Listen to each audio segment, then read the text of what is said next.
नमस्कार दोस्तों, मेरा नाम है प्रदीप चौहान। बात समझनी है तो पूरी सुननी होगी।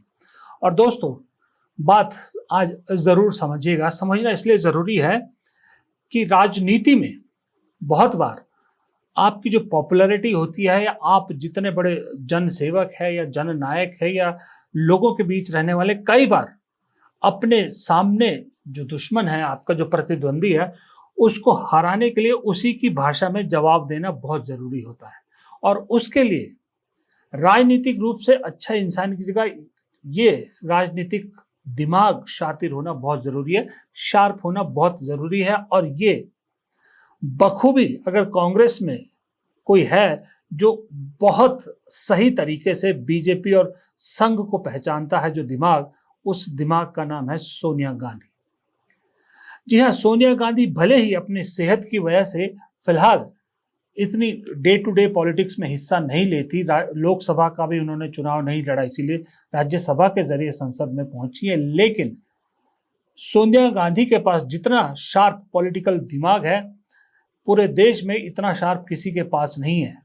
याद रखिएगा, वो महिला विदेश की थी, विदेशी मूल की महिला है, शादी करके भारत में आई, भारत में अपने आप को हिंदू धर्म में झोंका, भारत की नागरिकता ली, लेकिन फिर भी राजनीति से दूर रही। लेकिन जब मजबूरी में राजनीति में आना पड़ा, तो सामने जो खड़ी पार्टी है, विपक्षी पार्टियां, वो तो छोड़िए, उनकी खुद की पार्टी आधे से ज्यादा उनके विरोध में खड़ी हो गई थी। बड़े बड़े धुरंधर, बड़े बड़े दिग्गज पार्टी के नेता सब उनके खिलाफ खड़े हो गए थे। उसके बावजूद उस महिला ने न सिर्फ भारत की राजनीति के दांवपेच सीखे, बल्कि सभी को मुंह तोड़ जवाब देते हुए कांग्रेस को बेशक गठबंधन सरकार में ही सही, लेकिन सत्ता तक पहुंचाया और 10 साल तक सत्ता में टिकाए भी रखा। तो आप ये नहीं कह सकते कि उनके जो राजनीतिक समझ है वो किसी से कम है, बल्कि इतनी विपरीत स्थितियों में कांग्रेस को उबार कर सत्ता में बिठाने वाली महिला का दिमाग कई अमित शाहों से ज्यादा है। और उसका ताजा उदाहरण मैं आपको देता हूं। आपने खबरें देखी होगी, सुनी होगी, पढ़ी होगी कि अभी 2 दिन पहले सोनिया गांधी ने, जब राहुल गांधी शायद वहां थे, मेरे ख्याल से बिहार में थे या फिर कहीं और थे, या शायद कहीं और उड़ीसा में थे, शायद उड़ीसा में थे, हाँ।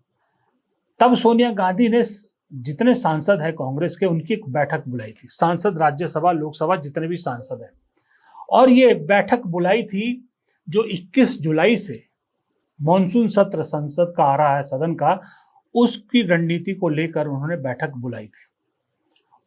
उस बैठक से एक बात साफ हो गई थी कि सोनिया गांधी ने इस बार सदन में पार्टी कैसे चलेगी उसका जिम्मा अपने हाथ में ले लिया था। उसकी वजह है कि राहुल गांधी अभी लीडर ऑफ ऑपोजिशन है। तो राहुल गांधी का ये कहना है कि मैं लीडर ऑफ ऑपोजिशन सिर्फ कांग्रेस का नहीं हूं, मैं समूचे विपक्ष का लीडर हूं, इसीलिए मेरा जो पद है वो लीडर ऑफ ऑपोजिशन है, इसलिए मुझे पूरे इंडिया गठबंधन को साथ लेकर चलना होता है। ऐसे में अब कांग्रेस की स्ट्रेटेजी बनाने के लिए सोनिया गांधी से बेहतरीन कौन आदमी हो सकता है, कौन इंसान हो सकता है? तो सोनिया गांधी ने बैठक बुलाई। आपने बहुत सी खबरें देखी होगी कि सोनिया गांधी ने कमान अपने हाथों में ली, ये वो सो। इवन गोदी मीडिया ने भी इस चीज को चलाया कि सोनिया गांधी ने कमान फिर से अपने हाथ में ले ली। वजह यही थी कि इस बार सदन का जो सत्र है 21 जुलाई से, सरकार इतनी बुरी तरह से घिरी हुई है। सरकार को घेरने के लिए विपक्ष के पास इतना मसाला है, इतना मटेरियल है कि सरकार को जवाब देना मुश्किल हो जाएगा। लेकिन सरकार कवर ढूंढने की कोशिश कर रही है, और वो कवर कैसे कैसे ढूंढ रही है वो भी आपको बताता हूं। लेकिन उससे पहले मैं बताता हूं कि सोनिया गांधी की कमान लेते ही सबसे पहले एक कमाल का काम सोनिया गांधी ने कर दिया, और ऐसा कमाल का काम जो बहुत से कांग्रेसियों को भी समझ में नहीं आया। जब मैं उनसे बात कर रहा हूं या जब ये मेरा वीडियो देखेंगे, तब उनको समझ में आएगा कि सोनिया गांधी की ये चाल क्या जबरदस्त चली उन्होंने। दरअसल आपको याद करना होगा, कुछ दिन पीछे जाना होगा, एक जो है वो कांग्रेस के अंदर एक रिफ्ट पैदा हुई थी। रिफ्ट हुई थी जो कांग्रेस के सांसद जो विदेश में सरकार ने डेलीगेशन भेजे थे, 7 अलग अलग डेलीगेशन, उसमें जो कांग्रेस के नेता गए थे उनके सुर पूरे बदले हुए थे। कांग्रेस ने कोई और लिस्ट भेजी थी, लेकिन बीजेपी ने या सरकार ने अपने हिसाब से कांग्रेस के एमपीज को चुना और उन्हें भेजा, जिसमें शशि थरूर, सलमान खुर्शीद वगैरह, मनीष तिवारी वगैरह सारे थे। और इनके सुर कैसे बदले ये भी आपने देखा। शशि थरूर तो अभी भी बदले हुए सुर में है, मोदी भक्त हो चुके हैं पूरी तरह से। उन्हीं में एक शख्स थे आनंद शर्मा, सीनियर लीडर है कांग्रेस के। अच्छा, कांग्रेस ने जो राहुल गांधी ने जो नाम भेजे थे 4 नाम, उसमें भी आनंद शर्मा का नाम था, लेकिन सरकार ने जो भेजे बाकी 3 नाम हटा दिए, आनंद शर्मा उसमें रहा। आनंद शर्मा एक ऐसा नाम था जो दोनों सूची में था, लेकिन आनंद शर्मा ने भी जाते वक्त खूब तारीफ की थी सरकार के इस इनिशिएटिव की, कहा था बहुत अच्छा कदम है, आके भी कही थी। तो उसके बाद ये माना जा रहा था कि शशि थरूर हो, सलमान खुर्शीद हो, मनीष तिवारी हो, आनंद शर्मा हो, ये सब मोदी भक्त हो चुके हैं। शशि थरूर सबसे खुल के बोल रहे हैं और एक आशंका थी कि G23 टाइप का एक और ग्रुप, फिर से ऐसे ग्रुप को जिंदा करने की कोशिश की जा रही है और मोदी जी, अमित शाह जी फिर से एक बार कामयाब हो रहे हैं कांग्रेस के अंदर गांधी परिवार के खिलाफ बगावत करने में। लेकिन सोनिया गांधी ने आते ही एक ऐसी चाल चली कि आज आनंद शर्मा को प्रेस कॉन्फ्रेंस करनी पड़ी। कांग्रेस ने आनंद शर्मा को भेजा, प्रेस कॉन्फ्रेंस आनंद शर्मा से करवाई और सब्जेक्ट क्या था? सब्जेक्ट था मौजूदा सरकार की विदेश नीति, नाकाम विदेश नीति।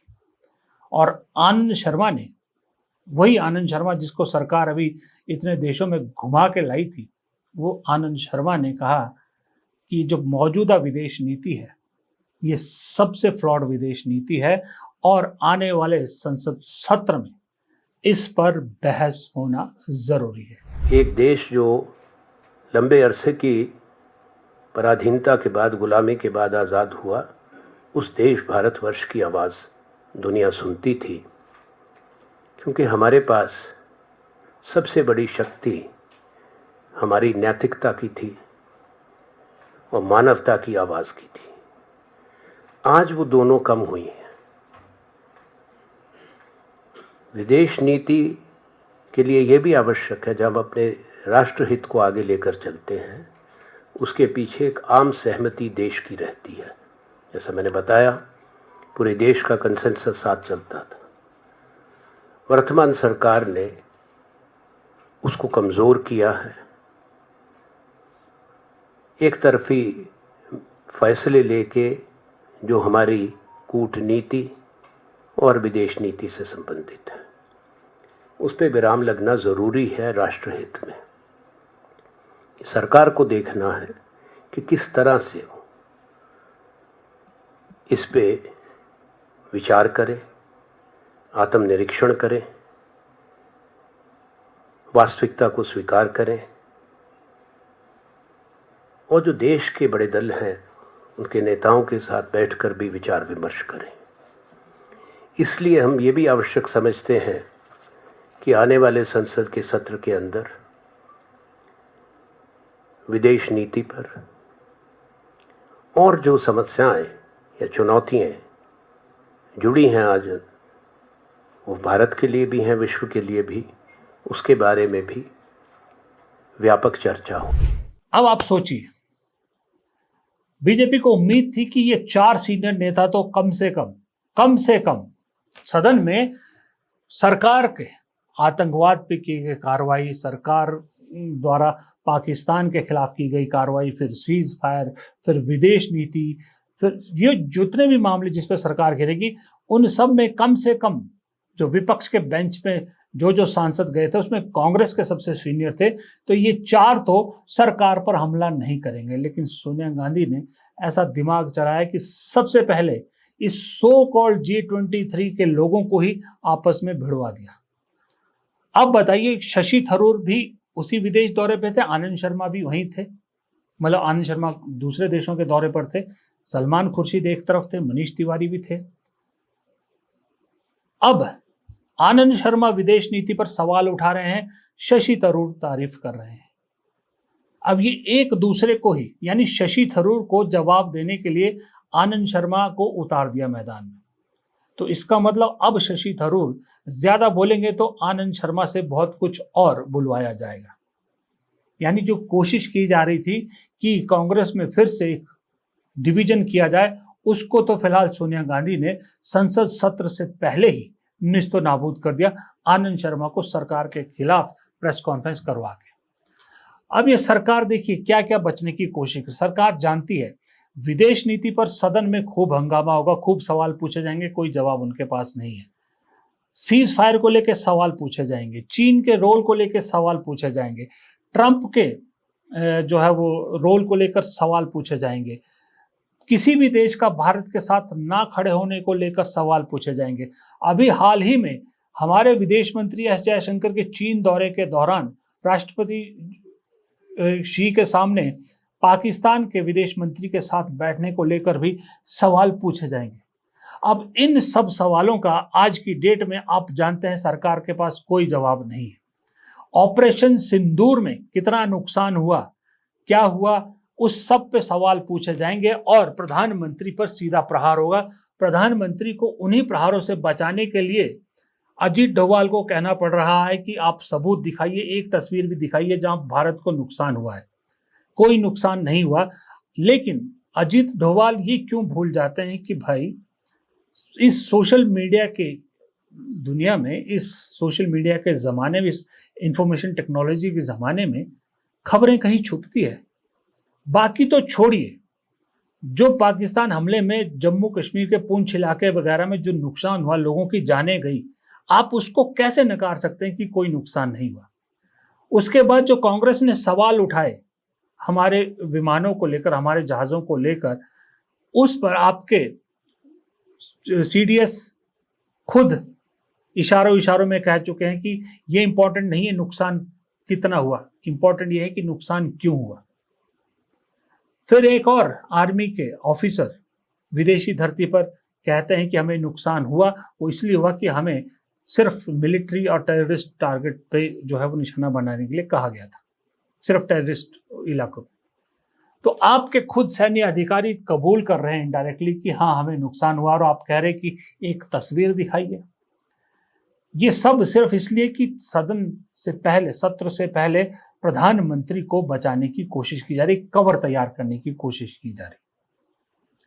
फिर एक बीजेपी का बड़ा पुराना पैंतरा है कि जब मुश्किल में फंसो हेडलाइन डाइवर्ट कर दो, जब मुश्किल में फंसो लोगों का ध्यान डाइवर्ट कर दो। मालूम था सत्र आ रहा है, इन सब मुद्दों पर सवाल पूछे जाएंगे, सरकार को घेरा जाएगा, सरकार घिरती हुई नजर आ रही थी। तो पहले ध्यान बटाया गया कि हमारे संविधान से समाजवाद और सेक्युलर धर्मनिरपेक्षता शब्द हटा दिए जाए। कहा, कोशिश की कि देश को अब फिर से इस बहस में लगा दीजिए, विपक्ष को फिर से इस बहस में लगा दीजिए और इस बहस को ही सदन तक पहुंचा दीजिए ताकि सदन का पूरा सत्र इसी बहस में निकल जाए। लेकिन वो उतना कामयाब नहीं हुआ। फिर छेड़ दिया बिहार में SIR, special intensive revision voter list का ये मुद्दा। और आज की डेट में नो डाउट कोई खबरों का कोई प्लेटफॉर्म हो, सोशल मीडिया हो, डिजिटल मीडिया हो, अखबार हो, टीवी हो, सब जगह बिहार का मुद्दा छाया हुआ है, बिहार में वोटर रिवीजन का मुद्दा छाया हुआ है, इसमें कोई डाउट नहीं है। सरकार को ये लग रहा है कि अब जो सेशन शुरू होगा 21 का, वो भी इसी हंगामे की भेंट चढ़ जाएगा और सरकार फिर बच निकल जाएगी, प्रधानमंत्री फिर बिना जवाब दिए निकल जाएंगे। लेकिन सोनिया गांधी ने उसी की काट निकाली है। सोनिया गांधी को ये बात समझ में आई कि ये सब टैक्टिक्स किसके लिए, इसलिए राहुल गांधी SIR पर सवाल उठा रहे हैं, Rahul Gandhi BJP election commission के गठजोड़ पर सवाल उठा रहे हैं। लेकिन सदन में कांग्रेस किन मुद्दों को उठाएगी, कैसे उठाएगी, कौन उठाएगा, ये सोनिया गांधी ने तय कर दिया।